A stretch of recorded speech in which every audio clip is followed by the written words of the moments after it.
It's just watching for 7 o'clock. Okay, we're gonna call the meeting to order. Start with the pledge of allegiance, please.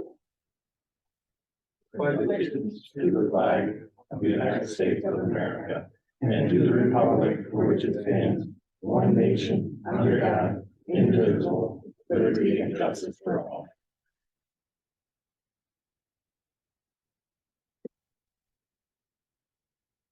Roll call, Irvin, here, Corser, Here.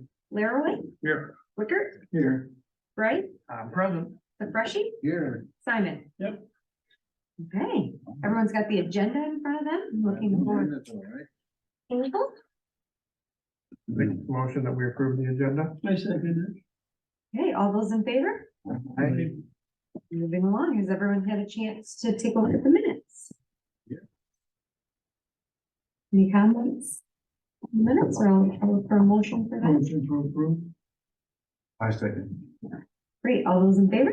Aye. Okay. Chairperson report? Hearing nothing, we'll move along. Village manager? Couple of things I just want to take a few minutes to update everybody on. The first one, I'm gonna get out of PowerPoint.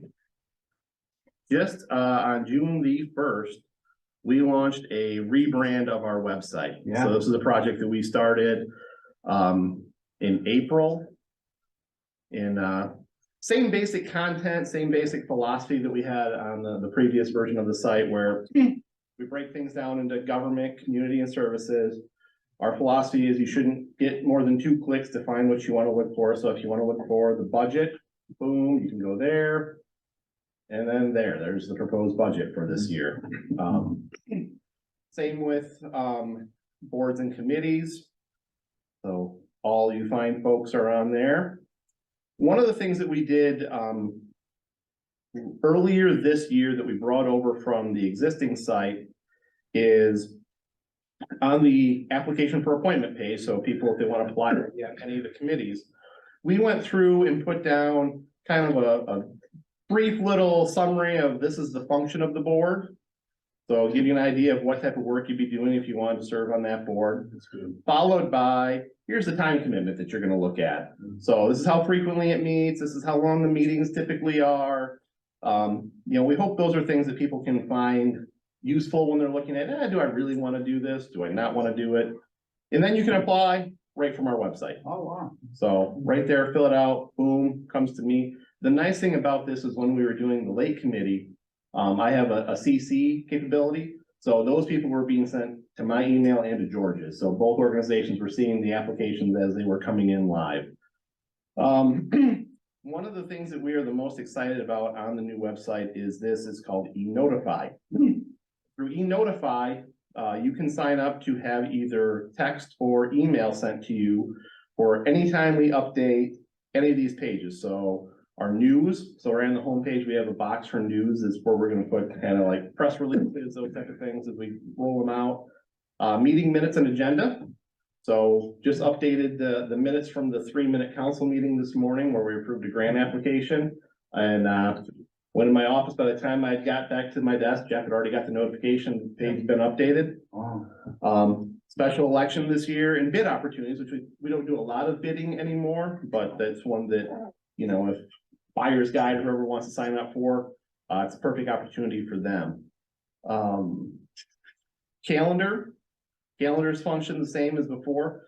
We're able to do a little bit more in terms of classification of what events are what. So there's a little bit of color coding done now, where garbage and recycling are green, meetings, dark blue, holidays and closing, light blue. And then we talked to the association and said, we'd be fine throwing on any of your community events that you do.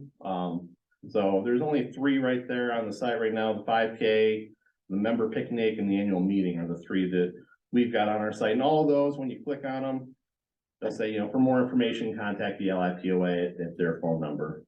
But all in all, I think we're, one of the other changes we did too, on the services code enforcement, we previously had a PDF fillable form that people would need to fill out if they wanted to submit a complaint online. We've replaced that, but we've also put a list of who we've approved for current peddler solicitor licenses. So if you're going door to door in the village to sell or solicit, you've got to get a license from us to do so. You are exempt if you're doing religious, IRS recognized charities, political, those are exempt from having to do it. But if you're doing it for commercial purposes, you got to stop here, you got to get a background check. But if you want to make a complaint, you can click on a web form and boom, same thing. Fillable form right on the website. You can attach a photo or a video right there, right from your phone. All of this is mobile friendly, it's mobile adaptive, mobile responsive. Everything's been updated and, talk about this in a little bit, but this is where we're going to be putting all the information that we put out this next couple of months for the election in August. So we've got a kind of just right now a dashboard look as to what we're looking at in terms of the proposal that the community is going to get to vote on this summer, and also the ballot language itself.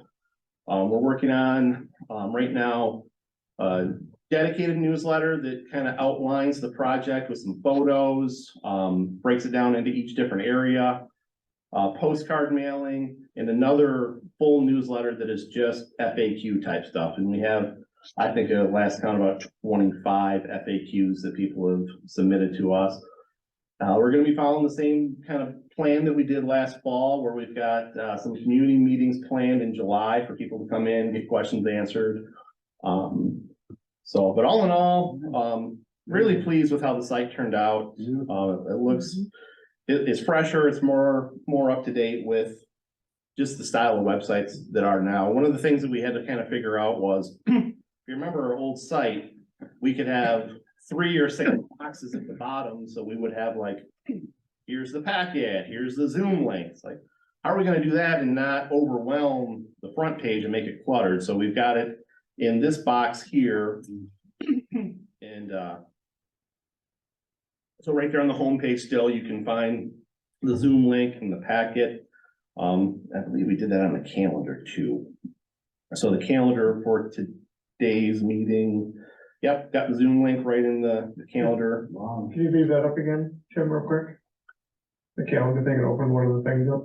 The ICS thing there, if you guys are familiar with it, when you click that, you can actually put that information on your own personal calendar. Yep. So it actually gives you a file. I don't know if that's the Gmail, Google Calendar, Outlook, Outlook calendar, stuff like that too. So instead of just saying, I'm gonna go back and read that, you click on the ICS, it'll add it to your own calendar on your own device for you. But another feature that we put into the site is ADA compatibility. So anyone that's got a screen reader, all of the stuff on the site has been coded in a way that the screen reader will read it as text as opposed to a file name. So like, it doesn't say like, the minutes are always like year, month, day, and then shorthand for what board it is. So instead of saying 2003-06-13 PC-agenda, it says the June 13th Planning Commission packet for you. Same as before, home check requests. So we continue to do that. We don't have a lot in the summer, but as we get back into, people being gone, this is a service that we do offer. So if you're going to be out of town and you want us and or the sheriff to check on your place while you're gone, send it, comes right to me, send it off to the sheriff, good to go.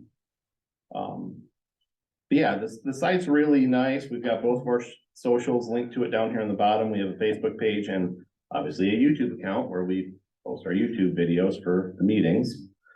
News is where we're going to do the kind of the press releases type stuff. And then latest events is just, here's what's coming up on the calendar right there. And then I think they have a request for service form too. Yep. So if it's something that isn't like a code enforcement complaint, it's pothole or a tree down or something like that, send it right there. Same as before. You can attach a photo, name, phone, email, take care of it, get back to you. So all in all, I think it's a good site. We use the same company that we did before as kind of our partner, which is Revise. They do a lot of government sites. So they provided us with a template. We built the site from there.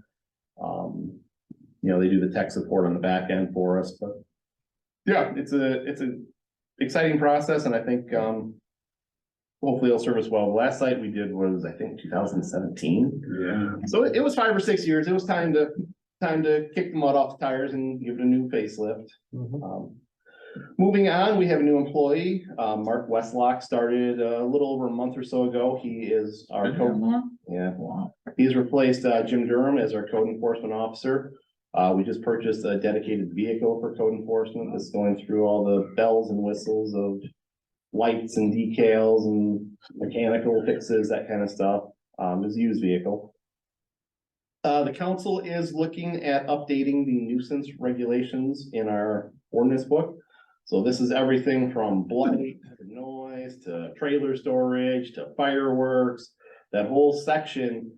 They've been taking it kind of chunk by chunk over the winter, doing 2 or 3 sections a meeting. They've gone through them all. They're gonna look at a full version of that at their meeting next week, potentially have a hearing in July on that update. But yeah, a lot of things we're just kind of updating. You all received a survey. I don't think Leo did because you weren't on the complaint commission then.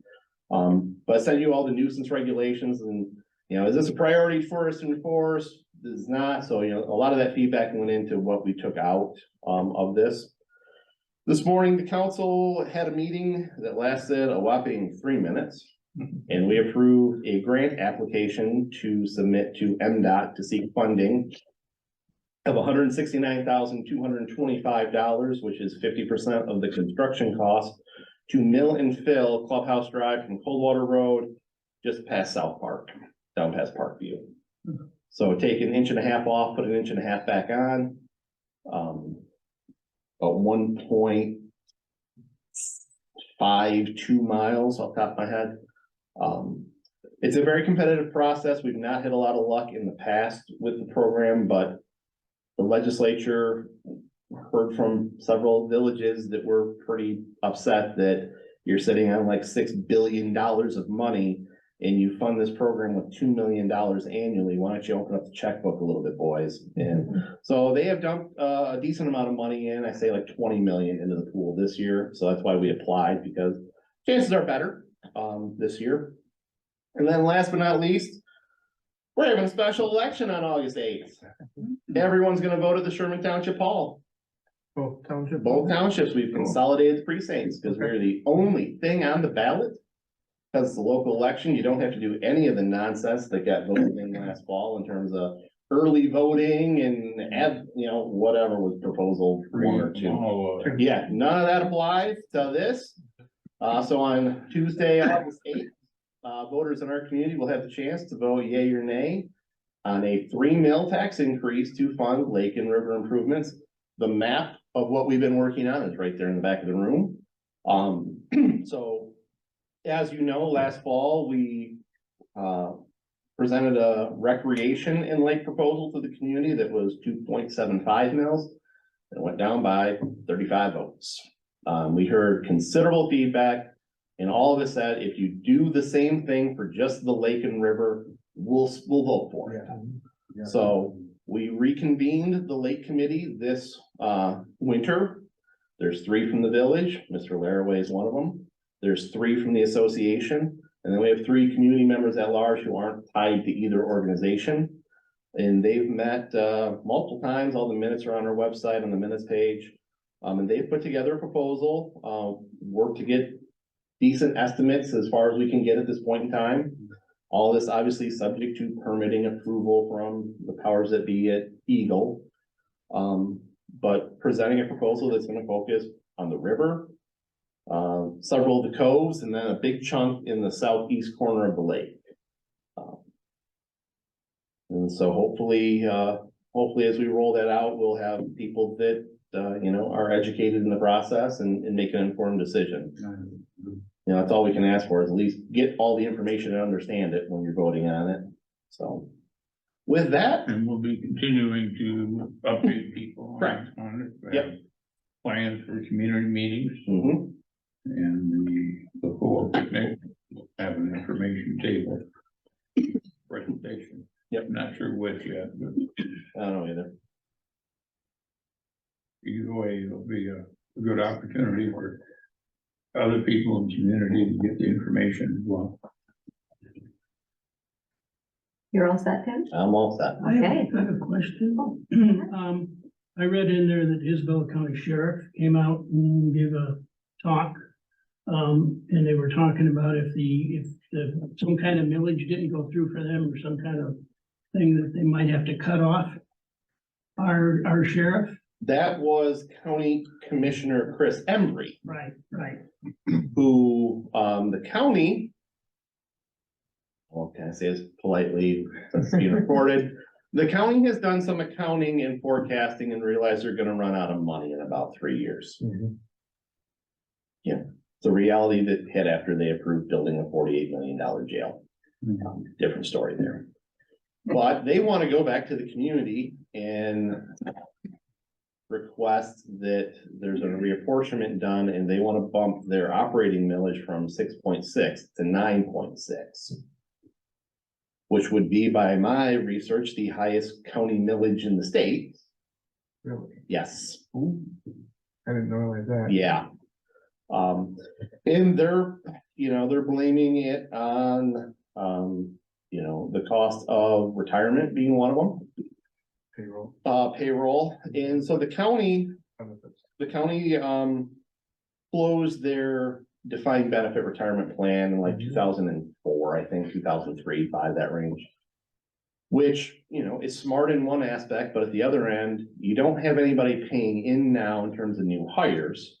You have your existing employees paying in, you don't have your retirees paying in.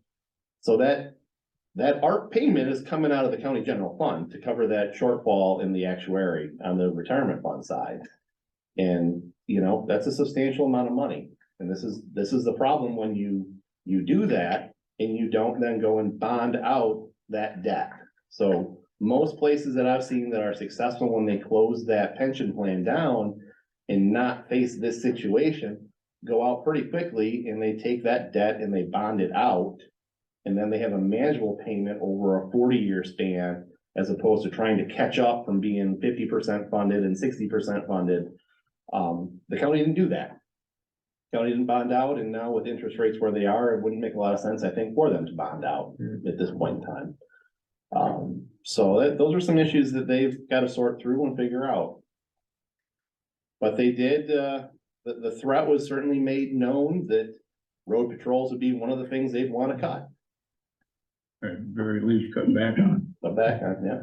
But your question was more directed towards the contract we have. Right.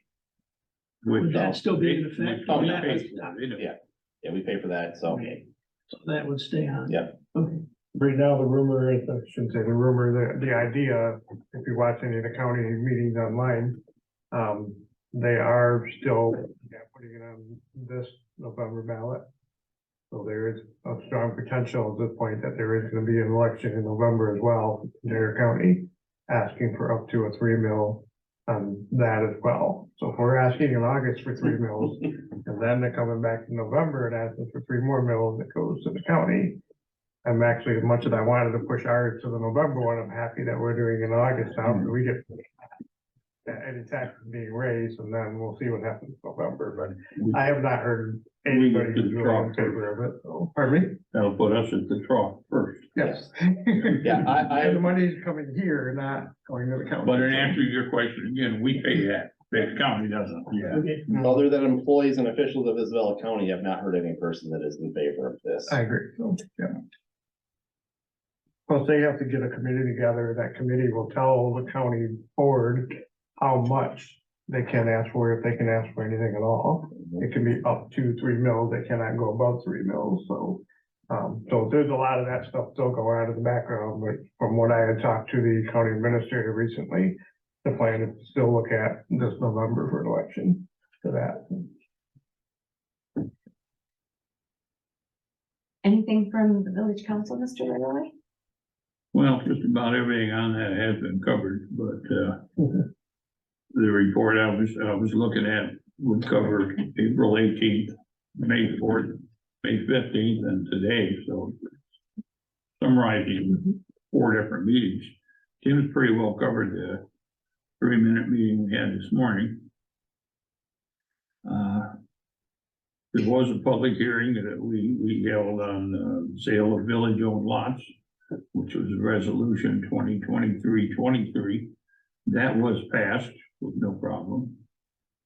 Council continues review of code ordinances, which Tim discussed. We have approved the 2023 fireworks contract. Pray for rain. Pray for rain, yeah, that little bit we had yesterday, not gonna be enough. And pray that we find another spot for next year. Council held a special meeting to approve resolution for up to 3 mil increase at the August election, which Mr. Gray covered pretty well. We approved resolution to cover bank charges for return checks. We've never had that before. But somebody pays with a check and it bounces and comes back to us. They also charge us $25 for it. So, Jessica Bankers. has requested that we recover those. So that, of course, passed without any problem. And we rescinded the village code or COVID-19 policy regarding employees. Other than that and everything Tim's covered, that was pretty much it. Great, thank you. Onward and upward. Okay, Tim, do you want to talk to us about the public hearing before us? Certainly. So your main item of business tonight is to hold a public hearing on a significant land use request. The Pluffs, who are here in the audience, are the owners of 1010 Southport Drive. And they're looking to get approval to construct a detached garage in the vacant lot, which is 1008 Southport, which is across street from their homes, across Mini Drive, Southport. The zoning code treats garages across the street as a special land use. I can tell you from the staff report that everything they propose meets the requirements of the zoning code. So public hearing, template, hearings opened, village manager kind of does the synopsis of the application. After I'm done, the applicants get to make a presentation to you. Then the floor is turned open to any public comments, if anybody wants to make any. After the public portion is closed, the planning commission can have further discussion, and then you can take action on the special land use. So in red is 1008 Southport. It is lot 350-ish, around that range of Lake Isabel Plat 3. It is down on, off of Bundy, off of Essex.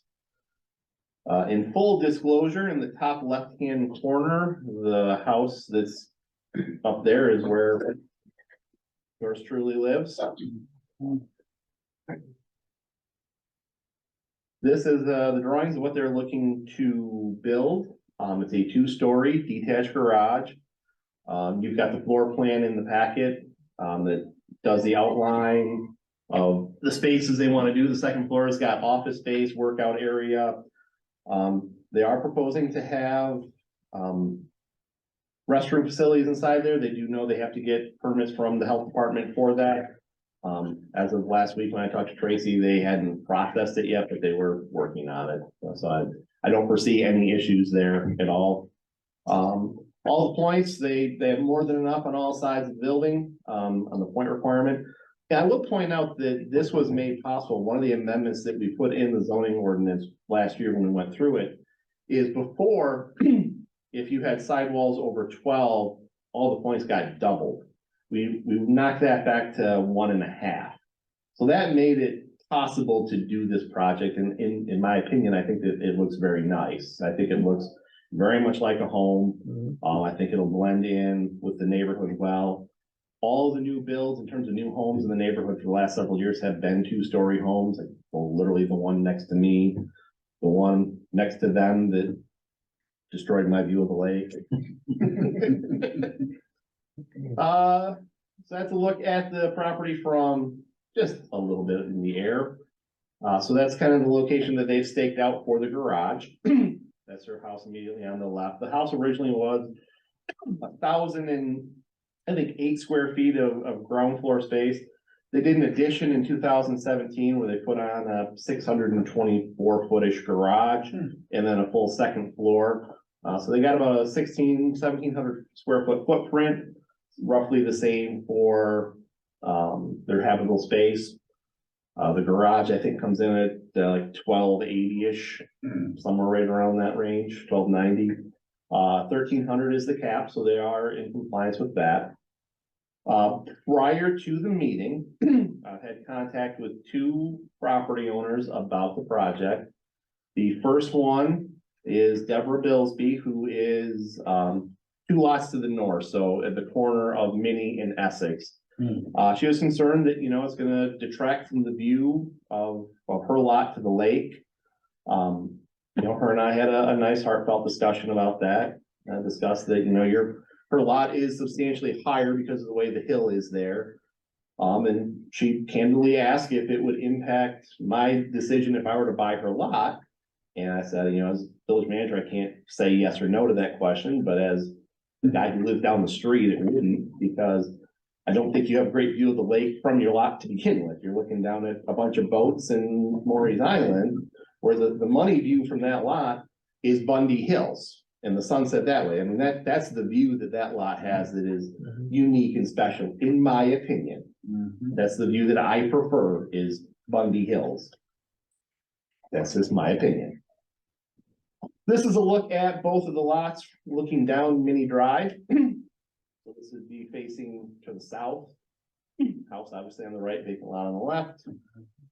Here's a look at the lot from Southport looking back up. You can see the terrain, how it goes substantially uphill as you get towards Essex. Like you can't even see that house on Essex that's there. And I'm 6 foot tall and I'm holding a camera at, chest level, eye level. So, there's a decent drop. As someone who walks that neighborhood, Minnie sucks and Southport sucks going up and down. That's it in a nutshell. The application meets all the things in the ordinance. The only, condition I would wait for before signing a permit would be those from the health department. With that, unless you have questions for me, the applicants are up. I didn't prepare a presentation, but I do have the permits. Oh, you do? I've received them since I dropped off. Okay. Copies of those. Surprised, they usually email it to me. I'm surprised they didn't. That's what I think you have. Look at that. Beautiful. Good. You don't necessarily have to have a presentation, but do you have anything to add that Tim Well, this is, may have missed, or? no, I worked with Tim prior to talking to an architect, just to see what our limits were. We came from Monroe County. We had a lot with 10 acres and we came from a 3,450 square foot ranch. So we own a lot of stuff, but it's spread all over Yeah. the village. I got some at the LIPOA, I got some right across the street here at the storage unit. And we're just looking to, build something for storage. We've got obviously a boat, jet skis, golf cart, lawnmowers, so this 1,278 square feet in the garage sounds like a lot, but we're gonna fill it up real quick. And we had a 1,700 square foot basement that we used to entertain in Monroe County. I have a large family. I have 9 brothers and sisters. So the rec room, in essence, even though it's about 2/3 the size, is gonna fill that void. In the event that we have, family get-togethers, we'll have a place to congregate and, we don't leave here in the winter. Ideally, I'd like to put a golf simulator up there and, do something other than hibernate all winter. But no, that's pretty much it in a nutshell. We're gonna put a bathroom in it for the rec room, but it'll be on the garage main floor. This is gonna be a stool, a shower and a sink, basic utilities. And obviously that comes with a pretty large expense when you're talking about a well and a septic, but we understand that. I did read, that the 2 properties would be combined.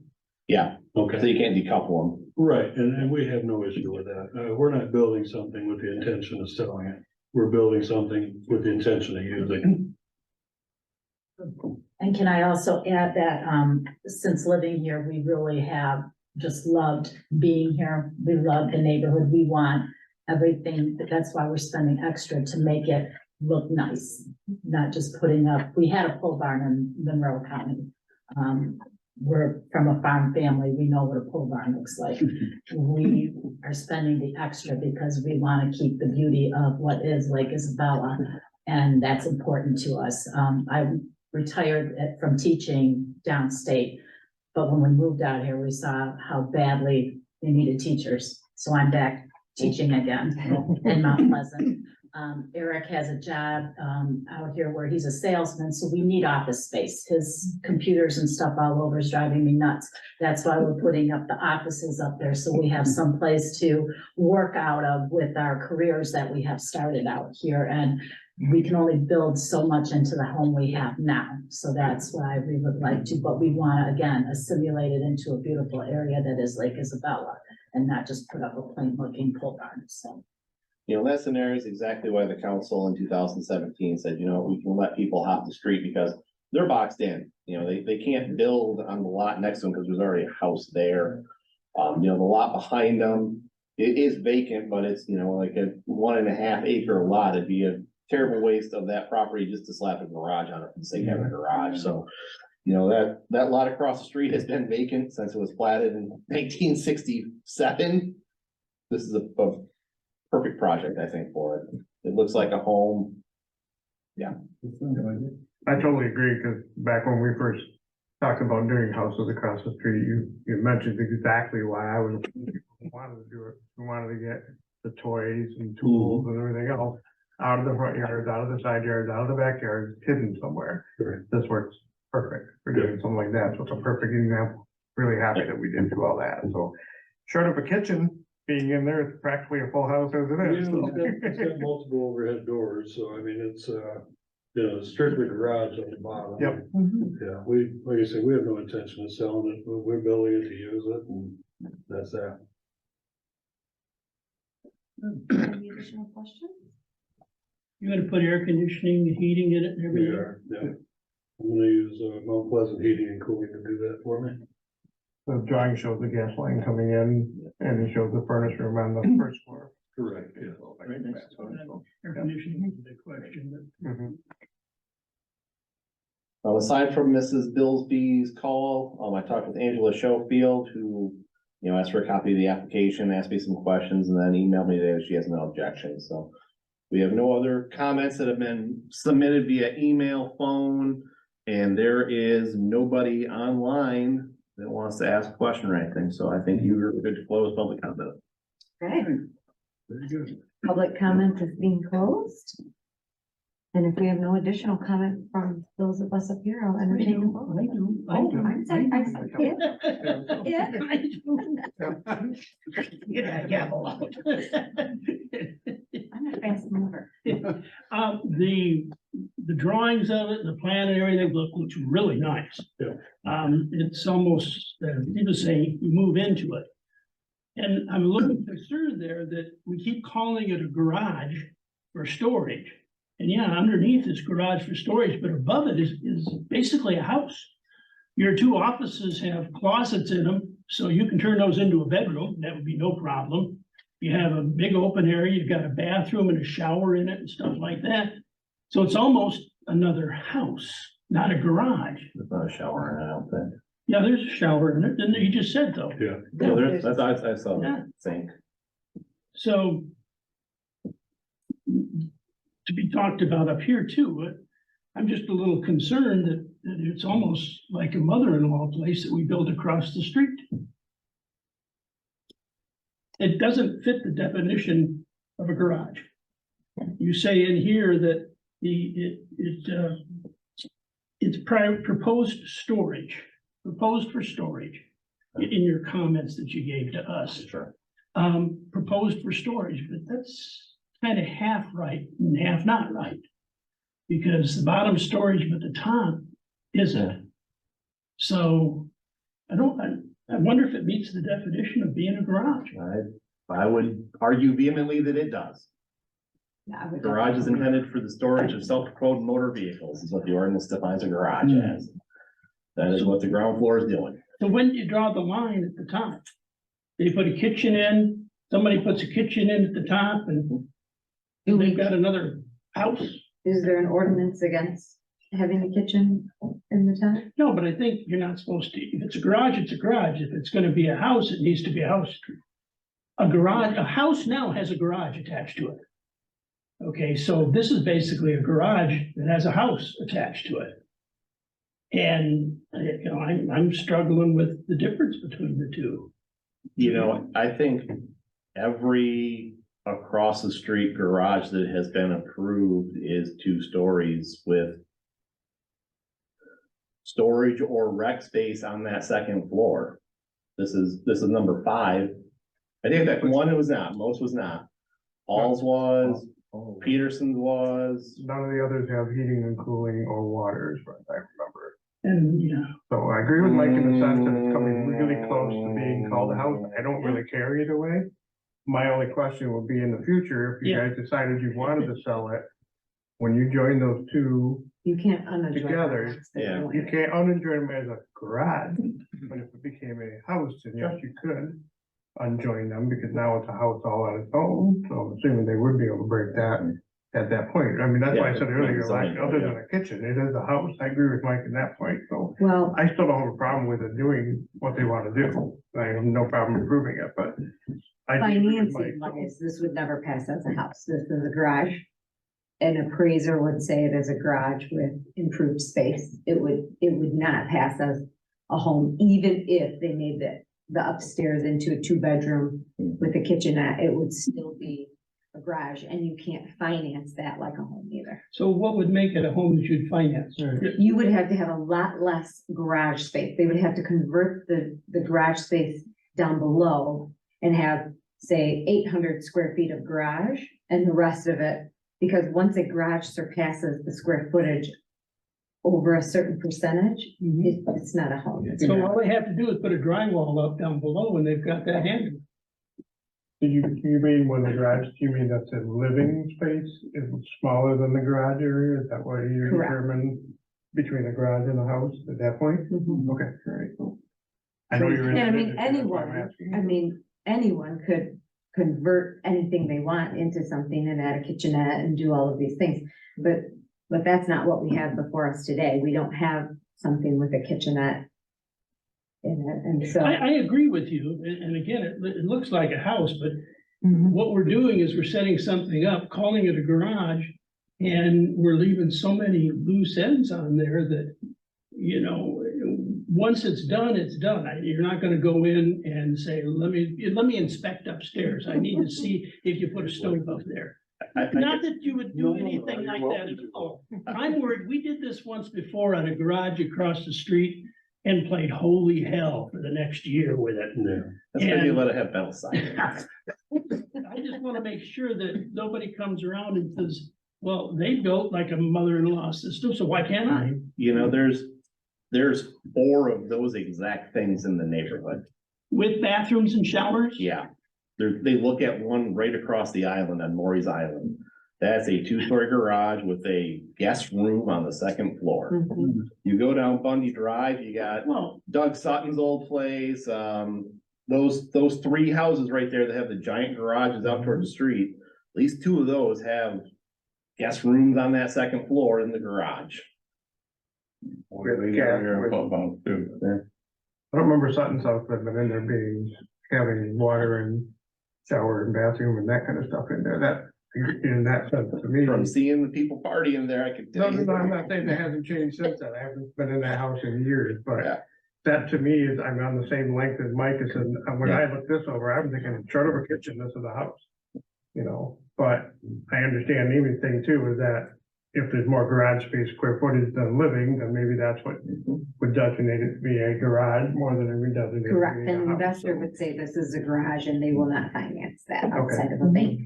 Because of the size differences, so, but I mean, Correct. Mike also has a point, they could convert one of those garages into a living space and then. Would that- at that Mhm. point- But if they Would that take did a that- permit to do That would take a permit. So you'd be. Yeah, Permit from right. us and So you'd be and the county. notified Yeah, there. I understand that part, but, Yeah. you know, I'm You sure know, I they're have no they're in a problem. with it. really bad location to try and sneak something through. Well, and once joined, you can't unadjoin, and I think you know this as well, once you're doing financing, Yeah, there's no investor that will finance a place with 2 homes on it either. Hmm. They'll allow a mother-in-law suite up above, But they do not allow two homes on the same parcel of land with any investor that purchases mortgage. So that, We're not doing that here. Is it no, considered? we're not, but I'm saying, it doesn't do anybody any good to say they're doing one thing, do something different, and then they Being have a place railroaded they out. can never sell. Is it considered a single parcel because the two are merged? I mean, they're not touching parcels, but. No, but with it's a called finance- contiguous, it's called contiguous. Okay, that's why. I'm So it's asking. they don't contiguous care that property. there's- Once it's together, it's always together now. Okay. So And- because they overlap, they can get a PRE on both lots, On the so PRE. primary 100% residency homestead. exemption. Okay, So under the tax codes of the state of Oh. Michigan, you Okay. can claim even vacant property if it's across the street. mhm, Because in the eyes of the Michigan Department of Treasury, a road does not split land. okay. So they won't, by doing it this way too, they avoid the second house tax, I guess, or. They can home, that would be part of their homestead, Okay, should be able to, yeah. Tri County Electric would consider this a residence because it has a bathroom in it. Right from the electric board? Yes, that's all that's required. You can get a residential rate instead of a commercial rate. And you do have two separate tax, or you do have two separate gas and electric bills when you have a garage across the street as well. yeah, separate meters. Yep. Yep, Mhm. separate meters and so you get 4 bills instead of Well, 2. I happen to know this. They're not gonna call it a garage, they're gonna call it a house, right? You have to call it a Tri residence. County will look at this as a residence because it has a bathroom in it. I've never heard that. Of course, I don't do electrical stuff. So. We talked about- I do want to compliment you, Jim, and 3 years. both of them. Put together finance. Didn't have. Oh, yeah. I have seen, because I usually have no problem. Why would they Oh, yeah, commercial? no, And other than what we talked about today earlier, I have no questions on that. So if we could duplicate something like this in the future, I I think. understand. Yeah. I mean, you're playing hangers, one difference. If I built a garage across the street, I It's a garage. mean, It depends on. that's what why I it is. think the electric companies are sometimes messed up. Yeah, All right? they need to stay in their lane. Yeah, I don't consider their definition, when I did appraisals or banking, I never considered that as their definition is residential. Right, you're looking more at what I'm the looking at it investors. as a use. I would say this is being used as a residence, not in a commercial capacity. Therefore, I would look for comparable sales with similar use patterns, not different use patterns, Mhm. because that would create a different value. All right, so you have to compare apples to apples. Well, Mr. Simon, if I can, approach what you were talking about with the closets. Mr. Simon, boy, do I feel old. Yeah, those. As far as the closets go, as Eric told you, we came from a much bigger home. I have so many boxes that I have not been able to open in several years. They are piled up in the closets we have at this house. I don't open them because I have nowhere to put them. Specifically, we put closets into there so I can go through, open up like my grandma's china and things. I probably shouldn't even say that in public, but you know, things that I want to be able to take out and see and put in places. That's why the closets are in there. They're not because anybody's gonna live in there. It's just because we have so much from the other home that this home, there's just not enough room in it. So upstairs was specifically made not only for the big toys downstairs, like the boat, but a lot of storage space upstairs so I can unpack all of these things that I have from my other home that I want to open up and put into closets where I can get to them, where they're not piled from the floor up to the ceiling and I can't even get to them because of it. So that's why, and we did, when we first started planning this, I contacted Tim through email and I said to him specifically, we do not want a house because we had to pay taxes on 2 homes. Right. We're homestead now in this house that we live in now, but we had to pay the taxes on it without a homestead before. So what we were building, we wanted to be absolutely sure we were not gonna have to pay home taxes on it because it's not a home. But we wanted space upstairs, kind of like the home that we had just some room to be able to, in the wintertime, like Eric said, walk across the street, get out of the house that we're in, be able to work across the street. So I specifically said to Tim, what are the guidelines here so that this is not considered a home? Because it's not. Nobody's gonna be living there. And he said, you can either have a bathroom or you can have a kitchen. You cannot have both. If you have both, it's gonna be considered a home and you're gonna get taxed as so. And we absolutely did not want that. So we chose the bathroom and we didn't even put the bathroom upstairs. It's gonna be downstairs in the garage. So when the offices are being used upstairs or the game room's being used, you have to go downstairs to use it. So to live there, you would have to go downstairs to use the bathroom all the time and nobody would want to do that. But because that's not what it's being used for, that wasn't our concern. However, we didn't want to have to walk across the street in the snow and if there's ice coming down or whatever. We wanted a bathroom to be able to be there. So there's no kitchen, going to be in there. It's just a small little bathroom in the basement part. And I completely understand your concerns. I mean, we're not looking to buck the system or create a problem for you folks moving forward. Even George, I showed George King the blueprints. He said, you're building a house. He said, well, not in the true definition, I'm not. I'm Well, Mike, maybe pushing the envelope a with little your bit. offices, and you probably know this too, the closets make them so that they could be called a bedroom. Mhm. And, now that starts adding a whole new definition over there. Mhm. We could do that. So, I mean, Let me, read this from their health department permit. So not only do they need a permit from us, and not only do they need a permit from the county, the health department septic permit says this system is for a garage with an office and recreation room above. There will be a bathroom with shower only, no kitchen facilities. So if they do that, they gotta go back to the health department as well. no, they don't. Yeah, they do. If they put a bed in one of the offices and they're not To gonna. convert it into a dwelling with kitchen facilities, yeah, they gotta go get. Right, Yeah. gotcha. I mean, we got a guy that sleeps in his shed several nights of the week in the summer because he's out there working and it's his office and. He doesn't wanna go in and wake his wife up. Right. I've used that excuse. before. It never worked. No, the wife puts you out there. She called right dog house. I had to call, someone's living in that shed over there. I went talking, I was like, no, it's my office, cause he was a work from home, but they downsized, so he didn't have the space. He's like, if it's 11:30 at night, I don't wanna go in and wake her up. I sleep out here on the futon and, call it a night. Like, Can I Okay, ask, well, on that you, note, man. I just have one other quick question. Okay. In the notes here, forget where I saw it, but I'm pretty sure I saw it in here that you are gonna have windows in the garage doors. Yes. Is that correct? Okay, Yes. all right, so I think that's what added the points to that in the first place, right? 'Cause Nope. it doesn't show it with windows on the drawing, but I did read it somewhere where there was a thing and you're saying that there can be windows in the garage doors, so, which to me is a compliment and makes it look nicer. I had it in the entry door is what I believe I put in my report. 'Cause I didn't give them points for windows in the garage door. They didn't need it. They were Oh, already, okay. they were already over the 7.5 they Okay. had on that But side. that's the intention, is to put windows in the garage doors, so, okay. okay, anything else? Nope. All right, we're gonna call it the vote, so all those in You favor? gotta have a motion. Yeah. Oh, I'm sorry. I'll make a motion that we go ahead and approve the special land use permit. As an approved, what was the language in here, sorry? Do we have the Central Michigan Health Department? Yeah. So we have all that, Yeah. I don't even have to put that in as a part of it then, so. So with the finding of fact and recommended conditions of approved added to that, I would make a motion that we approve this.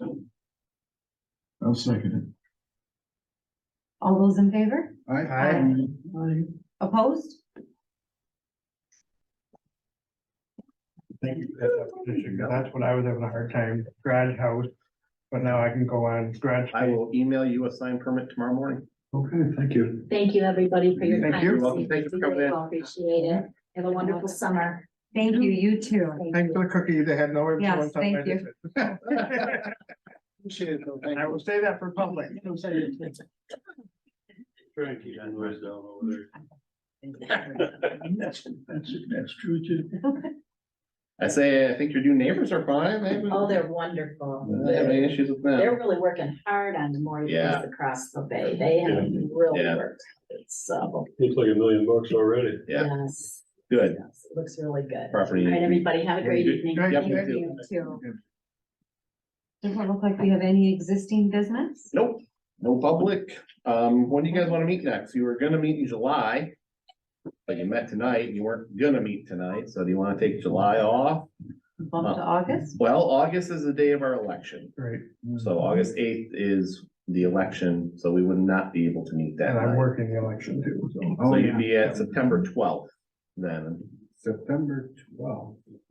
That works for me. Tuesday, and, Well, I'm gonna be out of town, but hey, that's. you know. No, I think I'm gonna be back by then. Okay, September 12th. I never planned that far in advance. So September. mark it down. I used to, but not anymore. Yeah. That's all I got, folks. Can I just do a quick public comment? Absolutely. So, from the, just in case you guys hadn't heard yet, Sherman Township Fire Department has purchased a new heavy rescue truck with contributions from both townships, putting in, I think it was $80,000 a piece. But they actually got a special deal. There was one and one only available of a truck that they would like. It was a demo truck that was going around to different shows. And Dave Livermore was able to work a deal and get that. So now in this last year, we've come up with a light rescue and a heavy rescue truck, both brand spanking new to the fire department. And then since I serve on so many different boards, I was up to 6 of them. I have since stepped down from that Sherman Township Fire Board. One of our other trustees is replacing me. But I wanted to make sure you guys knew about the new fire trucks that are there. That's all I had. Yeah, I'll let you know, our new code enforcement vehicle is a Blue Police Interceptor Explorer. And in it, we've got a defibrillator. I bought that, it hasn't arrived yet, so we're gonna carry that in the vehicle as well, in case it's ever needed in the community. Cause we have one in the building here, that's, I believe, the only one in the village. So putting it in a mobile vehicle, I think is a good thing, and we bought a refurbed one for like $800, so pretty reasonable. The Wademan Lions Club also donated money to the fire department. They now have 2, I call them bumpers. But there's the things, if you're having a heart attack, they put the board underneath you and it does all the stuff for you. We had bought a used one last year for like half the price of a new one. And then with their donation from the Lions Club, they bought a brand new one now, and it's all battery operated and everything. So they've used both of them already, but they like it because now they can be on 2 different incidents and stuff like that and not have to call the other to bring something over. Because usually those things stay on them, the ambulance ride all the way to the hospital, that kind of stuff too. So it is nice to know that our local fire department has 2 of those now. Nothing else from anyone? Okay, then we're going to adjourn at 7:52. Thank y'all.